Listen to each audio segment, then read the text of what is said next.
नमस्कार दोस्तों, बहुत बहुत स्वागत है आप सभी का आपके अपने चैनल टारगेट एट वन पे। मैं हूं अमृता और आज हम डिस्कस करने वाले हैं कुछ इंपॉर्टेंट क्वेश्चंस जो आप सभी के टीजीटी बायोलॉजी और पीजीटी बायोलॉजी के लिए बेहद ही इंपॉर्टेंट हैं। इसके साथ ही अगर आप एलटी ग्रेड, जीआईसी और सीपीएमटी की प्रिपरेशन कर रहे हैं तो आज की सीरीज़ आप सभी के लिए बहुत ही ज़्यादा हेल्पफुल होने वाली है, क्योंकि आज की सीरीज़ में हम लेकर आए हैं आप सभी के लिए वो सारे प्रश्न जो आपकी इन सभी एग्जामिनेशंस के लिए बेहद ही इंपॉर्टेंट हैं। ये वो सभी प्रश्न हैं जो कभी ना कभी किसी न किसी एग्जामिनेशंस में आ चुके हैं। और दोस्तों टाइम बहुत कम है, तो इस कम टाइम को यूटिलाइज कैसे करना है ये आप सभी पे डिपेंडेंट है। यानी आपको स्मार्ट स्टडी करनी है या फिर लगातार पूरे सिलेबस को कवर करना है। गाइस, सिलेबस कवर करने का टाइम अब आपके पास बिल्कुल नहीं है, तो आपको पढ़ाई करनी है क्वेश्चन एंड आंसर के माध्यम से। तो इसी चीज़ को ध्यान में रखकर हम आपके लिए वो सारे इंपॉर्टेंट क्वेश्चन की सीरीज़ लेकर आए हैं जिनके थ्रू आप बहुत ही कम समय में आपके एग्जामिनेशन की प्रिपरेशन बहुत ही अच्छे तरीके से कर सकते हैं। क्योंकि आज की सीरीज़ में जितने भी हम प्रश्न लेकर आए हैं इनके साथ हम कुछ कॉन्सेप्ट भी लेकर आए हैं और ये कॉन्सेप्ट आपको हेल्प करेंगे और भी इन क्वेश्चन से या इन कॉन्सेप्ट से रिलेटेड क्वेश्चन को सॉल्व करने में। तो चलिए स्टार्ट करते हैं आज की सीरीज़। लेकिन सीरीज स्टार्ट करने से पहले अगर आप हमारे टेलीग्राम चैनल से जुड़ना चाहते हैं तो डिस्क्रिप्शन बॉक्स में दिए गए लिंक पे क्लिक करके आप हमारे टेलीग्राम परिवार का एक हिस्सा बन सकते हैं। तो ये तो थी सामान्य सी जानकारी। चलिए अब बढ़ते हैं आज के प्रश्न और उत्तर की श्रृंखला पर। दोस्तों आज का जो हमारा पहला प्रश्न है वो है, देखिए पहले भी हमने कहा कि कुछ बच्चे ऐसे हैं जिन्हें थोड़ी सी डिफ़िकल्टी फील हो रही है, तो उन सभी अपने साथियों की जो कमेंट्स थे उनको ध्यान में रखकर हम अपनी जो क्वेश्चन आंसर की सीरीज़ है वो दोनों लैंग्वेजेस में लेकर आए हैं। और जो सीबीएसई बोर्ड के स्टूडेंट्स हैं या जो इंग्लिश मीडियम के हैं, गाइस आपको परेशान होने की बिल्कुल भी ज़रूरत नहीं है। पूरी कोशिश की जाएगी कि आपको हिंदी इंग्लिश दोनों लैंग्वेजेस में चीज़ें समझ में आएँ, ठीक है। और आपको देखिए गाइज़ यहाँ पे कोई वैसी प्रॉब्लम तो है नहीं। देखिए जो सिलेक्शन पाएगा हो सकता है वो हिंदी मीडियम का भी हो, ठीक है। तो ऐसा कोई लैंग्वेज का खास इशू है नहीं। फिर भी कोई डिफ़िकल्टी होती है तो आप कमेंट बॉक्स में आप लिख सकते हैं, ठीक है। चलिए तो अभी स्टार्ट करते हैं आज की सीरीज़। सबसे पहला प्रश्न है आपके लिए, एफ्लेटॉक्सिन इज़ प्रोड्यूस्ड बाय आपको बताना है कि एफ्लेटॉक्सिन जो है वो कहाँ से उत्पन्न होता है। तो चार ऑप्शन आप सभी की स्क्रीन पे। सबसे पहला ऑप्शन है आपका वायरस, यानी कि वायरसेस के द्वारा। ऑप्शन नंबर बी है फंगस, यानी कि फंगस के द्वारा।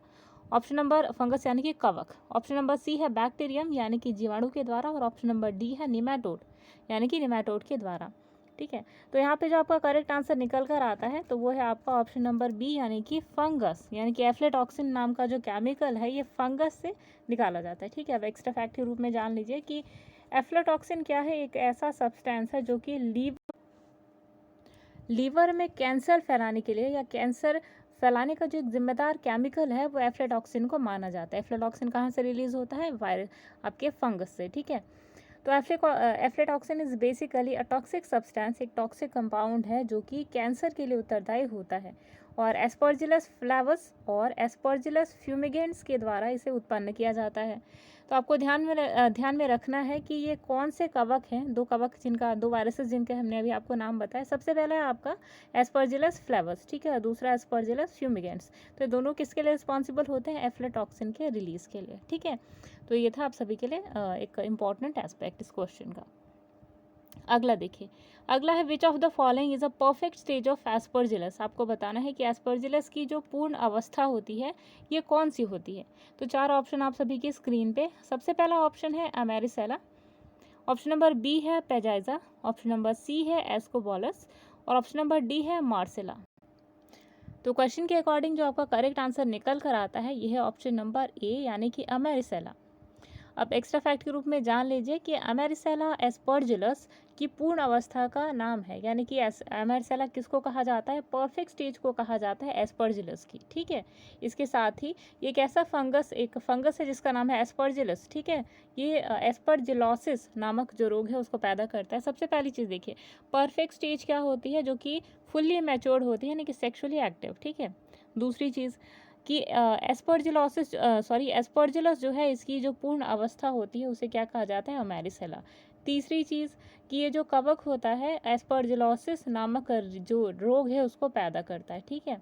नेक्स्ट थिंग इज कि कवक जो होता है वो परपोषी होता है यानी कि हेड्रोफाइट्स होते हैं, और कवक यानी कि फंगस में स्टोर्ड फूड मटेरियल जो होता है वो ग्लाइकोजन या फिर ऑयल ग्लोब्यूल्स के रूप में प्रेजेंट होता है। तो ये इंपॉर्टेंट एस्पेक्ट था आपके इस क्वेश्चन का। उम्मीद है पूरी क्वेश्चन आपको समझ आया होगा। अगला क्वेश्चन देखिए, in downy mildews of pea yellow और brown scattered patches of discoloured area appear on. Hindi में देखिए, मटर के डाउनी मिल्ड्यू रोग में अवर्जित क्षेत्र में पादप के किस भाग में पीले भूरे चकत्ते नजर आते हैं। पहले ऑप्शन में देखिए पॉट्स यानी कि डोडे कली में, ऑप्शन नंबर बी है फ्लावर यानी कि फूलों में, ऑप्शन नंबर सी है आपका both the surfaces of the leaflets and stipules यानी कि पर्णक तथा अनुपर्ण के दोनों सतहों पर, ऑप्शन नंबर डी है देखिए upper surface of the leaflets of stipules यानी कि पर्णक और अनुपर्ण के केवल ऊपरी सतह पर। तो क्वेश्चन के अकॉर्डिंग जो आपका करेक्ट आंसर निकल कर आता है ये है ऑप्शन नंबर सी।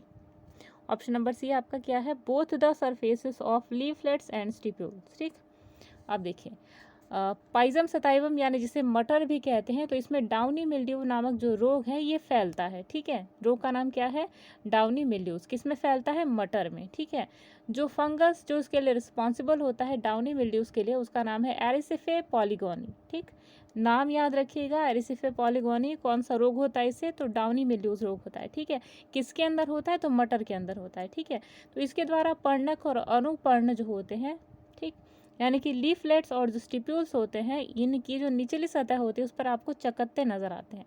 ठीक है, तो यही है इस रोग की पहचान, यानी कि क्या है, डाउनी मिल्ड्यूज जो रोग है ये देखा जाता है जनरली। ठीक है, अगला प्रश्न देखिए। अगला प्रश्न है आपका, which of the following is an edible fungus. आपको बताना है कि इनमें से कौन सा ऐसा फंगस है जो कि खाने के पर्पसेस के लिए यूज़ किया जाता है। चारों ऑप्शन आप सभी की स्क्रीन पे। सबसे पहला ऑप्शन है आपका साइटोपस, ऑप्शन नंबर बी है म्यूकोर, ऑप्शन नंबर सी है राइजोपस और ऑप्शन नंबर डी है मॉर्सेला। तो क्वेश्चन के अकॉर्डिंग जो आपका करेक्ट आंसर निकल कर आता है वो है ऑप्शन नंबर डी यानी कि मॉर्सेला। ठीक है, मॉर्सेला या मशरूम भी जिसे कहा जाता है, इसमें जहाँ पे ह्यूमस होता है मैक्सिमम अमाउंट में, वहीं पर ये जो मॉर्सेला या जो मशरूम होता है वो पाया जाता है, उगता है। ठीक है, जिसका उपयोग भोज्य पदार्थों के रूप में किया जाता है। अब देखिए एक इंपॉर्टेंट चीज़ आपको ध्यान में रखनी है कि एस्कैरिस वंश के जितने भी फंगस होते हैं सभी खाने योग्य होते हैं और इनमें सामान्यतः मशरूम के नाम से जाना जाता है। अब देखिए एगरिकस कम्पेस्ट्रिस, एगरिकस बाइस्पोरस और इत्यादि जो मशरूम है सामान्यतः उसके उदाहरण हैं। ठीक है, जो किस फैमिली को बिलोंग करते हैं, एस्कैरिस वंश के। ठीक, अब देखिए म्यूकर, राइजोपस, एस्परजिलस आदि जो खाद्य पदार्थों को नष्ट कर देते हैं और इनके बीजाणु वायु द्वारा खुले मुरब्बे, अचारों और जेली जैसी या फलों में आदि में एक जब पड़ जाते हैं तो एक कवक जाल फैलाकर उन्हें नष्ट कर देते हैं। ठीक है, यानी कि एक अच्छा एस्पेक्ट भी है फंगस का और एक बुरा एस्पेक्ट भी है। ठीक है, अच्छे एस्पेक्ट में देखिए आपका सैक्रोमाइसिस भी आ जाता है जिसे आप ईस्ट के नाम से जानते हैं और इसका फंक्शन क्या होता है, बेकरीज की फैक्ट्री में आपने कई बार देखा होगा केक, पेस्ट्रीज, कुकीज़ बनाने के लिए, मतलब बेकिंग पर्पस के लिए सैक्रोमाइसिस यानी कि ईस्ट को यूज़ किया जाता है। ठीक है, तो एक इम्पॉर्टेंट एस्पेक्ट है इस क्वेश्चन का। चलिए अगले क्वेश्चन पे आते हैं। अगला क्वेश्चन है, which one of the following is use to control fungal disease of plants. यानी कि निम्न में से कौन सा ऐसा एजेंट है, कौन सा ऐसी दवा है और जिसे यूज़ किया जाता है प्लांट के अंदर फंगल डिजीज़ को सही करने में, ठीक करने में। यानी कि दिए गए चार ऑप्शन में से ऐसा कौन सा ऑप्शन है जो कि कवक जनित रोगों को सही करने के लिए, उनकी रोकथाम के लिए यूज़ किया जाता है, प्रयोग किया जाता है। ठीक है, पहला ऑप्शन है देखिए मैलाथियन, बहुत ही कॉमन है, आपने घरों में भी सुना होगा इसका नाम। दूसरा है फ्यूराडॉन, ऑप्शन नंबर सी है डीडीटी और ऑप्शन नंबर डी है ब्यूरोडक्स मिक्सचर। ठीक है, तो देखिए यहाँ पे जो करेक्ट आंसर आपका निकल कर आता है ये है ऑप्शन नंबर डी यानी कि बॉडेक्स मिक्सचर, जो कि ऑलरेडी हम कई बार आपको बता चुके हैं अपनी प्रीवियस वीडियोस में भी। ठीक है, देखिए अब क्या ध्यान रखना है आपको इसमें कि पौधों में जो कवक होता है, जो फंगस होता है, इनमें होने वाली बीमारियों की रोकथाम के लिए बॉडेक्स मिक्सचर का उपयोग किया जाता है और ये जनरली कॉपर सल्फेट यानी कि CuSO4, ठीक है, इसके अलावा चूना व जल का मिश्रण होता है और यह श्वेत रस्ट यानी कि वाइट रस्ट, ब्लाइट और डाउनी मिल्ड्यूज आदि जैसे जो कवक जनित रोग हैं इन्हें सभी की रोकथाम के लिए प्रयोग किया जाता है। ठीक है, ध्यान रखिएगा कि ये जो आपका बॉर्डिक्स मिक्सचर है ये फंगल जनित जो भी रोग हैं यानी कि कवक जनित जितने भी रोग हैं इन सभी की रोकथाम करने के लिए इस्तेमाल होता है। और बेसिकली वाइट रस्ट, ब्लाइट और डाउनी मिल्ड्यूज को कंट्रोल करने के लिए इसे यूज़ किया जाता है। ठीक है, तो इंपॉर्टेंट कॉन्सेप्ट था आपका ये। अगला क्वेश्चन देखिए, characteristic feature of kingdom fungi is. अब आपको बताना है कि किंगडम जो फंजाई है उसके एक इम्पॉर्टेंट फीचर के रूप में इन निम्न में से कौन सा ऑप्शन है जो आपको लगता है। ठीक है, तो देखिए यहाँ पे जो गाइस क्योंकि क्वेश्चन बहुत ज़्यादा लंबा था तो अभी यहाँ पे 2 ऑप्शन है, बाकी 2 ऑप्शन मैं आपको ऑलरेडी बता दे रही हूँ। अगर आपको आंसर पता है तो आप ज़रूर आंसर करिएगा। ठीक है, तो आपको बताना है कि संघ कवक की लाक्षणिक विशेषताएं क्या है। तो सबसे पहला ऑप्शन है देखिए, it is a group of prokaryotic organism. ये क्या है, एक प्रोकैरियोटिक जीवों का एक समूह है। ठीक है, दूसरा देखिए, it is a group of eukaryotic organism which ingestive mode of with ingestive mode of nutrition, यानी कि यह एक यूकैरियोटिक जीवों का समूह है जिनमें पोषक अंतःग्राही विधि द्वारा होता है। ठीक है, अगला ऑप्शन नंबर सी देखिए, यहाँ पे प्रिंट नहीं हो पाएगा इस, लेकिन फिर भी आप इसे सुन लीजिए एक बार। ठीक है, अगला है देखिए, it is a group of eukaryotic organism with absorptive mode of nutrition, यानी कि यहाँ पर एक यूकैरियोटिक जीवों का समूह है जिसमें पोषक अवशोषण की विधि द्वारा होता है। ठीक, तो यहाँ पे जितने भी ऑप्शन हमने आपके सामने लेकर आए, देखिए लास्ट ऑप्शन भी देख लीजिए। तो लास्ट ऑप्शन है आपका, it is a group of eukaryotic autotroph, यानी कि यह एक यूकैरियोटिक स्वपोषी जीवों का समूह है। ठीक, तो देखिए क्वेश्चन के अकॉर्डिंग जो आपका करेक्ट आंसर है होगा वो होगा यहाँ का ऑप्शन नंबर सी, यानी कि it is a group of eukaryotic organism with absorptive food of nutrition mode of nutrition. ठीक है, तो संघ कवक जो है एक यूकैरियोटिक जीवों का समूह होता है जिसमें पोषक अवशोषण की विधि द्वारा होता है, यानी कि न्यूट्रिशन कैसा होता है ऑब्जॉर्प्शन मेथड के द्वारा। ये परजीवी, मृतोपजीवी और अंतःकोशिकीय अंतराकोशिकीय होते हैं, यानी कि ये इंटरसेलुलर भी होते हैं, एक्स्ट्रा सेलुलर भी एजेंट होते हैं, पैरासाइटिक भी होते हैं और सेप्रोफाइटिक भी नेचर ये शो करते हैं, यानी कि जहाँ से अपना खाद्य पदार्थ ये जहाँ से भी अवशोषित करते हैं उन्हें उनमें वहाँ से ये क्या करते हैं, उसे होस्ट बना लेते हैं और खुद क्या बन जाते हैं, पैरासाइट। ठीक है, अब देखिए इनमें हरित लवक अनुपस्थित होता है। वेरी इंपॉर्टेंट पॉइंट जो आपको किसी भी बुक में नज़र आएगा, क्या है वेरी इंपॉर्टेंट पॉइंट, कि फंगस में कभी भी क्लोरोप्लास्ट नहीं पाया जाता। ठीक है, इसीलिए तो क्या होते हैं, हेट्रोट्रॉप्स होते हैं। प्लांट्स और एल्गी के अंदर पाया जाता है तो एल्गी क्या होता है, ऑटोट्रॉप होता है। ठीक है, तो इंपॉर्टेंट एस्पेक्ट था आपके इस क्वेश्चन का। अगला प्रश्न देखिए, अगला प्रश्न है, स्लाइम मोल्ड्स रिजेंबल्स, यानी कि जो स्लाइम मोल्ड होते हैं जिन्हें मुस्कान साँचे कहा जाता है, मुस्कान साँचे के सदृश्य होते हैं। तो 4 ऑप्शन आप सभी की स्क्रीन पे। सबसे पहला ऑप्शन है आपका फंजाई यानी कि कवक। ऑप्शन नंबर बी है आपका एनिमल यानी कि एनिमल और फंजाई यानी कि प्राणी और कवक। और ऑप्शन नंबर सी है आपका प्लांट्स यानी कि पौधे। ठीक है, अब देखिए ऑप्शन नंबर सी है आपका, देखिए पौधे यानी कि केवल प्लांट्स। ठीक है, ऑप्शन नंबर डी है आपका एनिमल यानी कि केवल प्राणी। ठीक है, तो यहाँ पर देखिए जो क्वेश्चन का आपका करेक्ट आंसर निकल कर आता है, स्लाइम मोल्ड्स किसको रिजेंबल करते हैं, तो स्लाइम मोल्ड्स जो होते हैं वो रिजेंबल करते हैं जनरली आपके किसको, एनिमल्स और फंजाई दोनों को। ठीक, यानी कि जो स्लाइम मोल्ड्स होते हैं वो प्रोटोजोआ और कवक के सदृश्य होते हैं और इसीलिए इन्हें कवक और यानी कि फंगस और एनिमल्स के बीच की एक कड़ी कहा जाता है। और ये क्या होते हैं, जनरली एक मृतोपजीवी होते हैं, यानी कि मरी हुई चीज़ों पे जीवित रहने वाले जो होते हैं सैप्रोफिटिक कहलाते हैं। ठीक है, यानी कि मृतोपजीवी। इसे प्रायः डिकम्पोजर या फिर सैप्रोफाइटिक और कंज्यूमर प्रेटिस्ट और प्रोटिशन फंजाई या फिर फंजाई एनिमल्स के नाम से भी जाना जाता है। ठीक है, तो जो स्लाइम मोल्ड्स होते हैं वो किससे मिलते जुलते हैं, तो एनिमल और फंगस दोनों से मिलते जुलते हैं। ठीक है, अगला क्वेश्चन देखिए, अगला क्वेश्चन है आपका, wine east is what. Very important question, और इसी टाइप के क्वेश्चन आप अपने टीजीटी के एग्जाम्स में देखेंगे। ठीक है, और इन इंपॉर्टेंट क्वेश्चन को हम जितनी बार भी बोल रहे हैं उन सभी को आपको ध्यान से सुनना है, कॉन्सेप्ट को समझना है। और अगर आपके पास पेन और पेपर नहीं है तो जब भी आप नेक्स्ट वीडियो देखिए पेन और पेपर लेकर बैठिए, जो एक्स्ट्रा फैक्ट या इंपॉर्टेंट चीज़ आपको बताई जाती है उसे पेन और पेपर लेकर के नोट कर लीजिए। ठीक है, तो दोस्तों प्रश्न था हमारा वाइन ईस्ट क्या होती है, ठीक है, या वाइन ईस्ट कहाँ से आपको मिलती है, क्या उसे कहते हैं आप, ठीक है। तो वाइन ईस्ट क्या है? सबसे पहला ऑप्शन है आपका एस सर्वेसी यानी कि सैक्रोमाइसिस सर्वेसी। ऑप्शन नंबर बी, ये जो आपका एस देख रहे हैं ना आप, ये एस यूज़ होता है सैक्रोमाइसिस के लिए। सैक्रोमाइसिस इज वॉट, तो it is the scientific name of yeast, ठीक।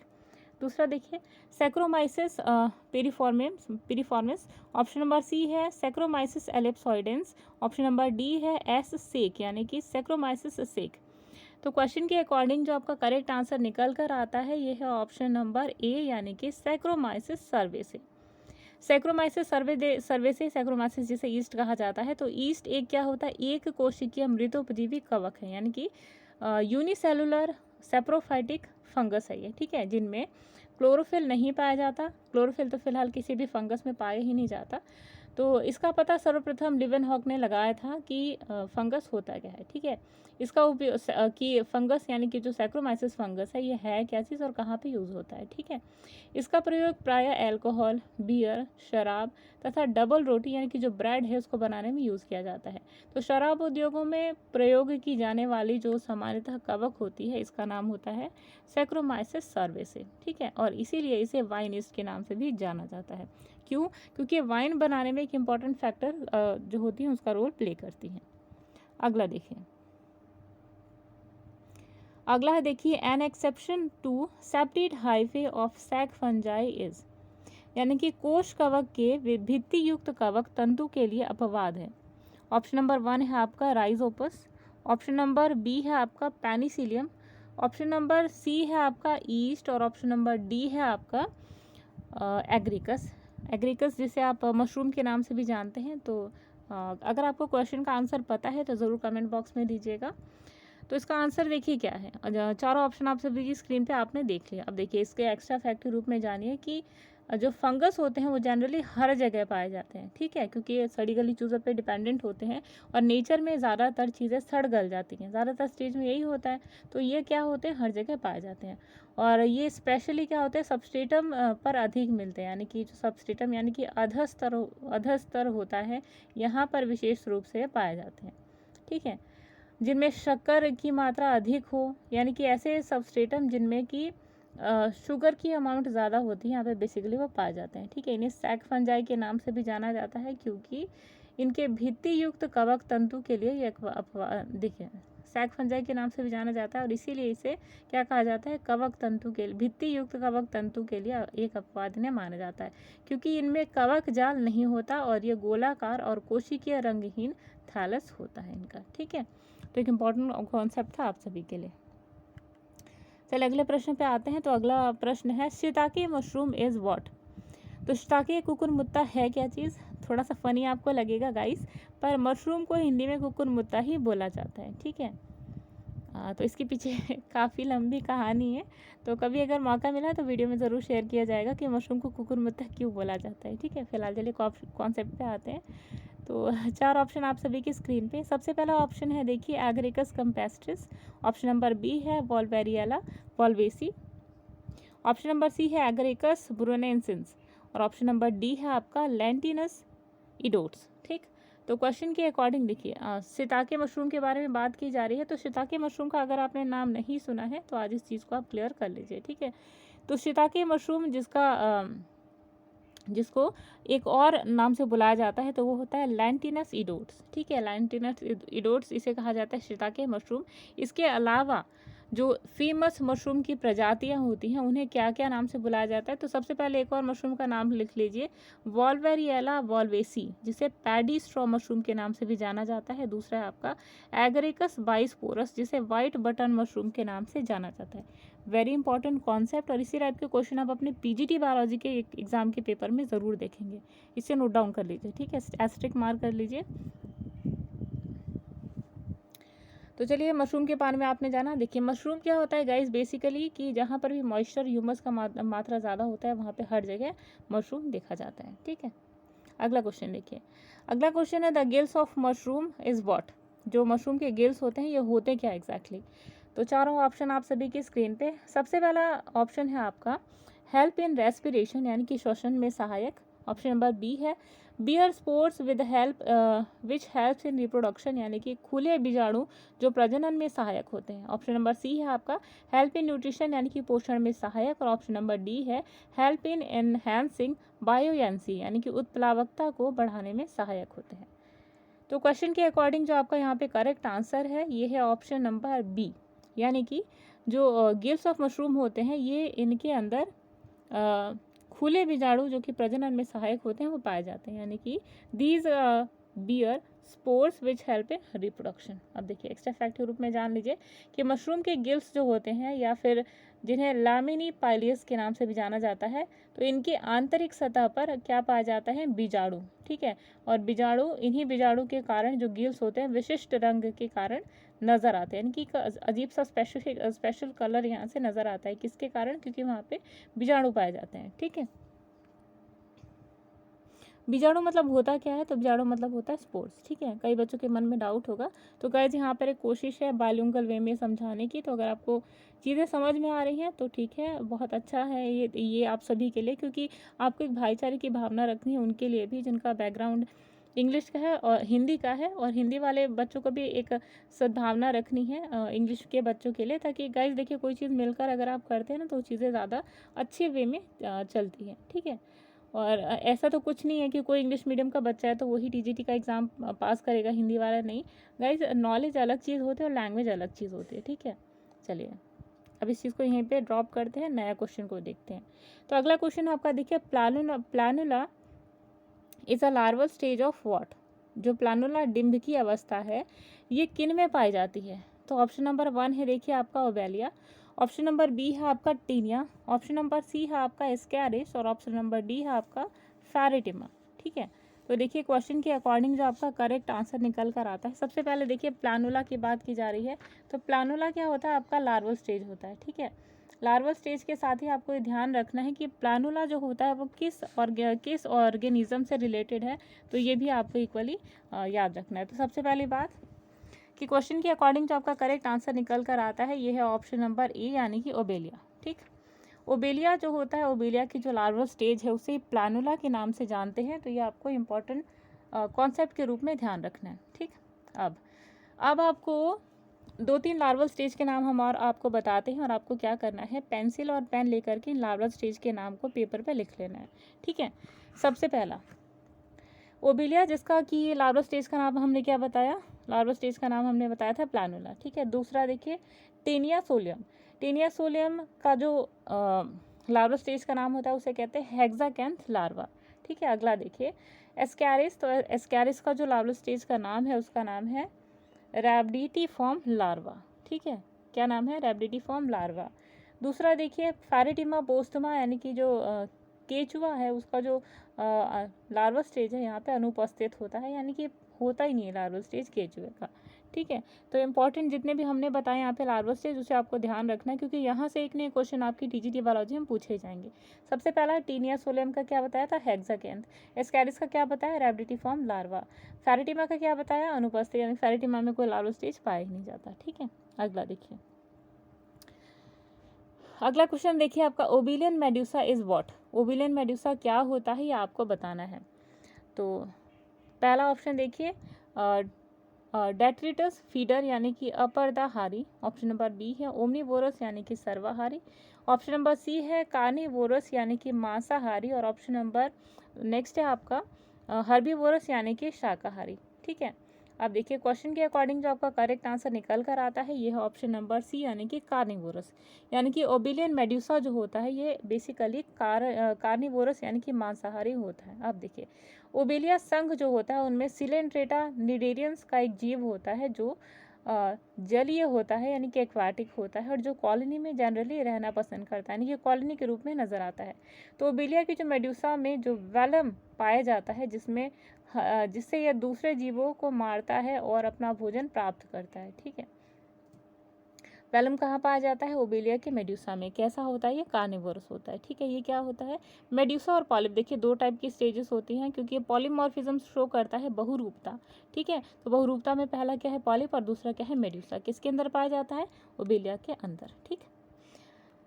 इसी टाइप के क्वेश्चन आप अपने टीजीटी या पीजीटी एग्जाम्स में ज़रूर देखेंगे। तो जो भी क्वेश्चन हम आपको यहाँ पे डिस्कस करवा रहे हैं उनको बेहद ही कॉन्सेंट्रेट हो करके इन सभी चीज़ों को सुनिएगा। अगर याद नहीं होता है तो पेपर पे लिख लीजिए, ठीक है।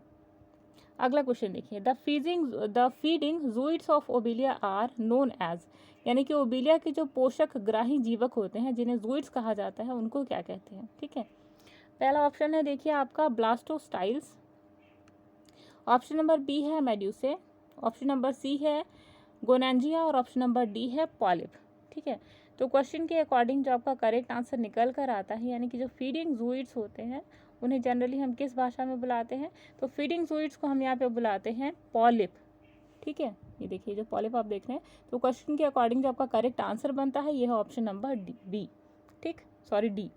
अब देखिए, अब इसके बारे में एक्स्ट्रा फैक्ट जान लीजिए कि ओबिलिया की जो पोषक ग्राही अवस्था यानी कि जो पॉलिप होती है, ये देखिए पॉलिप के बारे में जब भी आपको बोला जाएगा तो दो टर्म्स पॉलिप या मेड्यूसा बोले जाएंगे, ओबिलिया से रिलेटेड हैं, ठीक है। इसके अलावा देखिए जो गण हाइड्रा है इसमें पॉलिप अवस्था जो होती है ये काफ़ी डेवलप्ड होती है, और मेड्यूला अवस्था जो होती है ये उपस्थित या अनुपस्थित दोनों ही देखी जा सकती है, दोनों ही कंडीशन में। सी एनीमोन जो होता है केवल पॉलिप अवस्था में ही देखा जाता है, जबकि ब्लास्टोस्टाइल जो होता है एक प्रजनन कॉलोनी होती है, और गोनोथिका जो होती है, गोनोथिका प्लस ब्लास्टोस्टाइल ये दोनों एक साथ मिल करके क्या बनाते हैं, गोनेंजिया। अगर थोड़ा सा आपको कन्फ्यूज़न हो रहा है तो एक और बार देख लीजिए, देखिए ये क्या है आपका गोनेथिका, ठीक है। गोनेथिका प्लस ब्लास्टोस्टाइल दोनों एक साथ मिले तो क्या बनाया इन्होंने, गोनेंजिया, ठीक है। सी एनीमोन में केवल सिर्फ केवल पॉलिप अवस्था पाई जाती है, मेड्यूसा नहीं पाई जाती है। दोनों अवस्थाएं किसमें पाई जाती हैं, ओबिलिया में, ठीक है। अगला क्वेश्चन देखिए,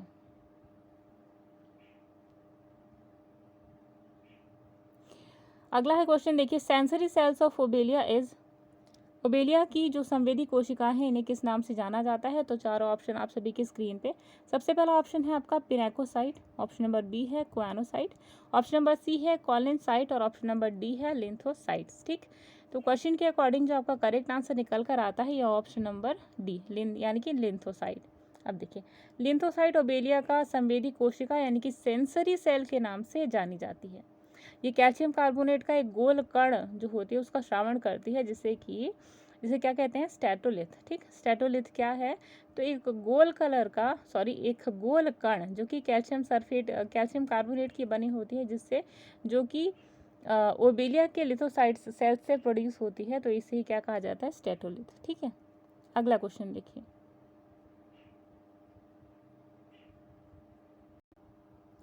अगले प्रश्न पे आते हैं। तो अगला प्रश्न है, regarding the metagenesis Obelia which one of the following is not correctly matched. आपको बताना है कि दिए गए चार ऑप्शंस में से कौन सा ऐसा ऑप्शन है जो कि करेक्टली मैच नहीं करता। हिंदी में एक बार प्रश्न को देखते हैं, ओबेलिया के मेटाजेनेसिस के संबंध में निम्न में से कौन सही सुमेलित नहीं है। चार ऑप्शन आप सभी की स्क्रीन पे। सबसे पहला ऑप्शन है गोनेंजियम जो कि हैप्लॉइड स्टेज में होता है, ऑप्शन नंबर बी हाइड्रेंथ जो कि सेक्सुअल स्टेज में होता है, नेक्स्ट है आपका मेड्यूसा जो कि डिप्लॉयड स्टेज में होता है, और ऑप्शन लास्ट है आपका प्लानुला जो कि सेक्सुअल स्टेज में होता है। तो क्वेश्चन के अकॉर्डिंग यहाँ पर जो आपका करेक्ट आंसर निकल कर आता है यह ऑप्शन नंबर बी, यानी कि निम्न में से जो ऑप्शन नंबर बी है ये सही सुमेलित नहीं है। हाइड्रेंथ ये क्या है, ए सेक्सुअल स्टेज मानी जाती है, ठीक है। और धीरे धीरे देखिए चारों का देख लीजिए। सबसे पहला देखिए हाइड्रेंथ का हमने क्या बताया, ये ए सेक्सुअल स्टेज मानी जाती है, ठीक है। गोनेंजियम क्या होती है, ये हैप्लॉइड स्टेज मानी जाती है, ठीक है। मेड्यूसा स्टेज है, मेड्यूसा स्टेज आपकी डिप्लॉयड स्टेज मानी जाती है, जबकि प्लानुला जो है आपकी ये सेक्सुअल स्टेज के नाम से जाना जाता है, ठीक है। तो इम्पॉर्टेंट कॉन्सेप्ट था। अगला क्वेश्चन देखिए, statocyst is the organ of what. एक स्टैटोसिस्ट है, ये किस का अंग होता है ये आपको बताना है।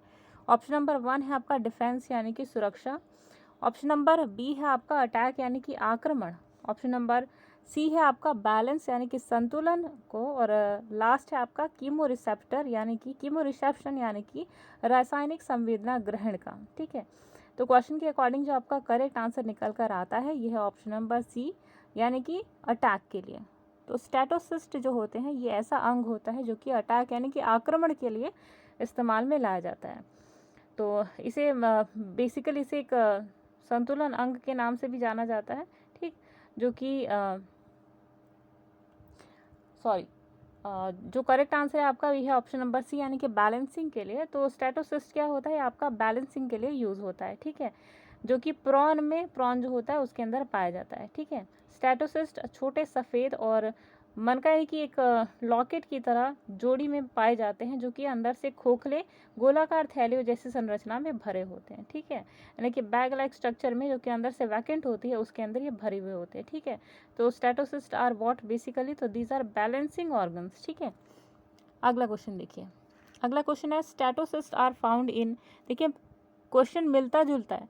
अब ये क्वेश्चन हो सकता है एक आपका टीजीटी में आ जाए, एक आपका पीजीडी में आ जाए, लेकिन दोनों क्वेश्चन बेहद ही इंपॉर्टेंट है।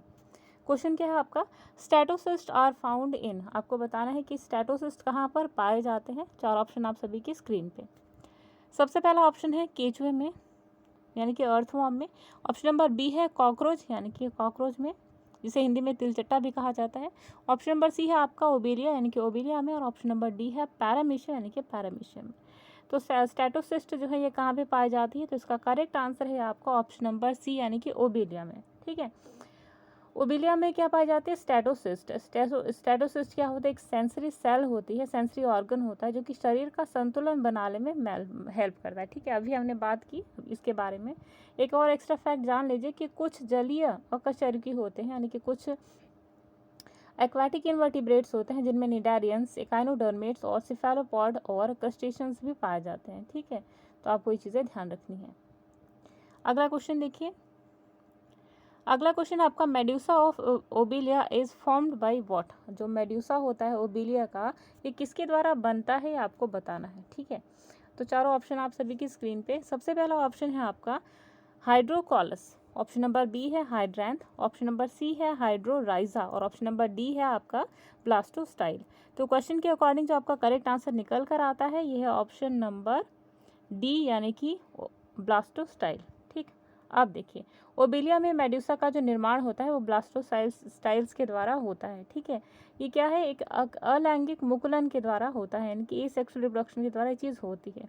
यह एक छोटे छाते लाइक, यानी कि छोटा स्मॉल अम्ब्रेला लाइक या स्ट्रक्चर होता है, फिर बेल की तरह का एक स्ट्रक्चर होता है, बेल की यानी कि घंटी के समान एक संरचना होती है, जिसके बाहरी सतह यानी कि एक्सम्ब्रेला और अंदर की जो सतह है उसे अवतल सतह अवछत्र यानी कि सब अम्ब्रेला के नाम से जाना जाता है। कि ये क्या होती है, बेसिकली एक छोटे छाते की तरह की संरचना होती है। क्या होती है, हाइड्रैंथ, ठीक है, ब्लास्टोस्टाइल, ठीक।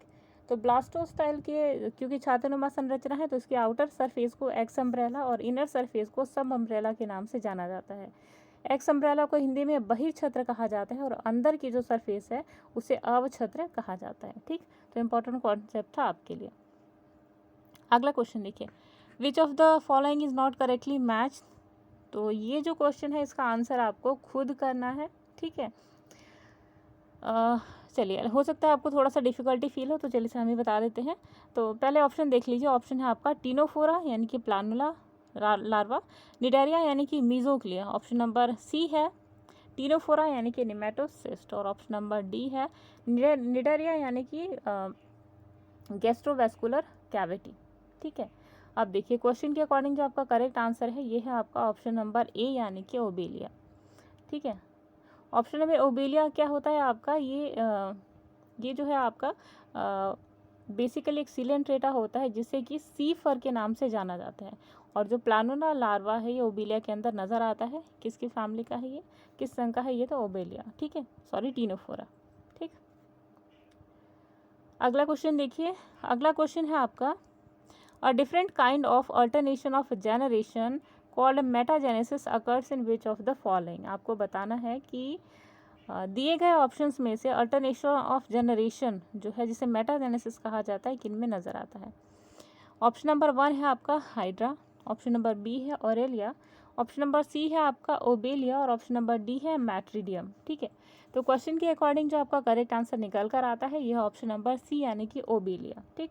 मेटाजेनेसिस ओबेलिया के अंदर नज़र आता है और ये क्या होते हैं, फिक्स्ड हाइड्रॉइड और फ्री स्विमिंग मेड्यूसॉइड फेज जो होता है और दोनों के अंदर ही ये डिप्लॉयड, दोनों ही जो होते हैं डिप्लॉयड में होते हैं। यानी कि यहाँ पे मेटाजेनेसिस आपके बारे में बताई जा रही है, तो मेटाजेनेसिस जो ओबेलिया में नज़र आती है, ठीक है। तो basically this is fixed hydroid and free swimming medusoid phase, both of them are diploid. ठीक, दोनों फेजेस जो होते हैं डिप्लॉयड फेज में होते हैं, आपको ध्यान रखना है। अगला क्वेश्चन देखिए, तो क्वेश्चन के अकॉर्डिंग जो आपका करेक्ट आंसर था वो था ऑप्शन नंबर सी। अगला क्वेश्चन पे चलते हैं। अगला प्रश्न है आपका मेटाजेनेसिस अकर्स इन। अभी जो हमने मेटाजेनेसिस के बारे में बात की थी तो उसका आंसर आपको प्रीवियसली मिल ही गया है।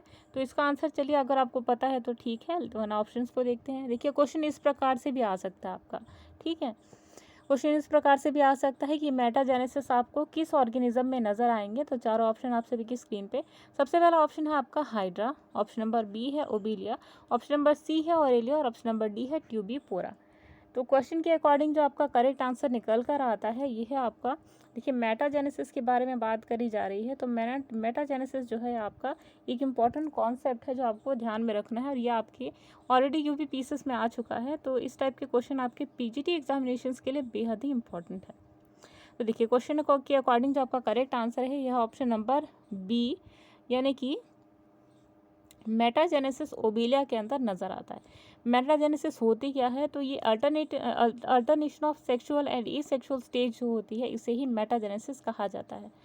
लेकिन ये डिप्लॉयड और हैप्लॉयड ना हो करके सेक्सुअल और एसेक्सुअल स्टेजेस होती हैं, ठीक है, और इसी फेनोमेना को कहा जाता है मेटाजेनेसिस। तो मेटाजेनेसिस क्या होता है, किसी भी जीव के अंदर जो दो टाइप की सेक्सुअल और एसेक्सुअल स्टेजेस पाई जाती हैं अल्टरनेशन ऑफ जनरेशन के साथ में, तो ये आपका मेटाजेनेसिस कहलाती है। ठीक, यानी कि किसी भी जीव के अंदर अगर आपका अगुण और द्विगुण जो स्टेज हैं ये ना हो करके अगर लैंगिक और ये लैंगिक स्टेजेस में इनकी पूरी जो जीवन चक्र है उसमें आपको नजर आता है, तो ये आपका क्या कहलाएगा, मेटाजेनेसिस। अगला क्वेश्चन देखिए, चलिए अगले प्रश्न पे आते हैं। तो अगला प्रश्न है ऑयस्टर्स, क्लैम्स और mussels all belong to what. यानी कि शुक्ति, क्लैम और शंभू जो है वो सभी किसके सदस्य हैं आपको बताना है। सबसे पहला ऑप्शन है आपका गैस्ट्रोपोडा, ऑप्शन नंबर बी है बाइवॉल्विया, ऑप्शन नंबर सी है सिफेलोपोडा और ऑप्शन नंबर डी है पॉलीप्लैक्टोफोरा। तो क्वेश्चन के अकॉर्डिंग जो आपका करेक्ट आंसर बनता है ये होता है आपका ऑप्शन नंबर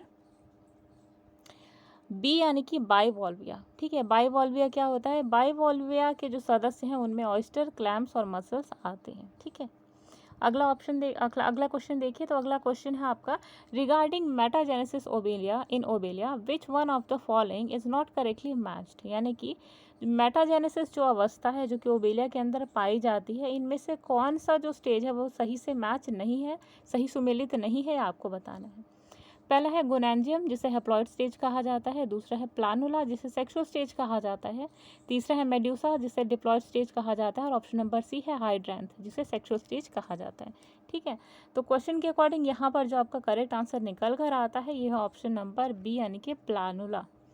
प्लानुला जो है ये बेसिकली देखिए क्वेश्चन के अकॉर्डिंग आपका करेक्ट आंसर क्या है, ऑप्शन नंबर बी प्लानुला। ठीक, तो प्लानुला ओबीला के अंदर जो स्टेज है वो नज़र आती है। ठीक, लार्वल स्टेज है प्लानुला की, ओबिलिया की जो लार्वल स्टेज है उसे प्लानुला कहा जाता है। अब देखिए ओबिलिया में क्या है, मेटाजेनेसिस नज़र आती है। ठीक, मेटाजेनेसिस नज़र आती है, यानी कि दो आपको एसेक्सुअल और सेक्सुअल स्टेज नज़र आएगी। ठीक है, अब एक एक करके सबके बारे में जानिए। देखिए तो गोनेंजियम में आपका क्या होता है, अगुणित अवस्था यानी कि हैप्लॉइड स्टेज, ये बिल्कुल करेक्टली मैच्ड है। ऑप्शन नंबर बी है आपका प्लानुला, तो ये गलत है आपका। ठीक, ऑप्शन नंबर सी है मेड्यूसा, तो मेड्यूसा आपका द्विगुण यानी कि डिप्लॉयड स्टेज, ये भी सही है। लास्ट है आपका हाइड्रेंथ यानी कि सेक्सुअल स्टेज जो है लैंगिक अवस्था, ये भी सही है। ठीक, तो अब अभी जो है हमने ये डिस्कस किया प्लानुला के बारे में। ठीक है, तो प्लानुला आपका क्या है, ये सेक्सुअल स्टेज मानी जाती है। ठीक है, लार्वल स्टेज है, तो लार्वल स्टेज है क्योंकि ये फुल्ली ग्रोथ नहीं हुआ होता उसमें ऑर्गेनिज्म का, इसलिए आपकी क्या है ये सेक्सुअल स्टेज है, या फिर ये बहुत ही मैच्योर स्टेज तक नहीं पहुंच पाता है, लार्वल स्टेज है, और इसलिए यहाँ पे सेक्सुअल रिप्रोडक्शन नज़र नहीं आता। तो कम्प्लीटली रॉन्ग है, आपको उसी तरीके से समझ जाना है क्योंकि लार्वा क्या प्लानुला क्या है आपका लार्वल स्टेज है, तो वहाँ सेक्सुअल रिप्रोडक्शन इम्पॉसिबल है। ठीक है, तो वैसे ही आपका ये आपका इनकरेक्टली मैच्ड है। ठीक, अब दोस्तों आज की सीरीज़ को हम यहीं पर समाप्त करते हैं और यहीं पर विराम देते हैं। उम्मीद है आज की जो सेशन है, आज की क्वेश्चन आंसर का सेशन आप सभी को बहुत पसंद आया होगा। पसंद आता है तो प्लीज़ एक लाइक ज़रूर दें और आपके जो भी मित्रगण हैं जिन्हें आवश्यकता है इन सब वीडियोज़ की, उन्हें उनके साथ में ज़रूर शेयर करना ना भूलें। तो दोस्तों मिलते हैं नेक्स्ट क्वेश्चन आंसर की सीरीज़ में, जो कि आपके TGT, PGT biology, LT grade और जीआरसी के लिए बेहद ही इंपॉर्टेंट होंगे। तब तक के लिए अमृता को दीजिए इजाज़त। नमस्कार।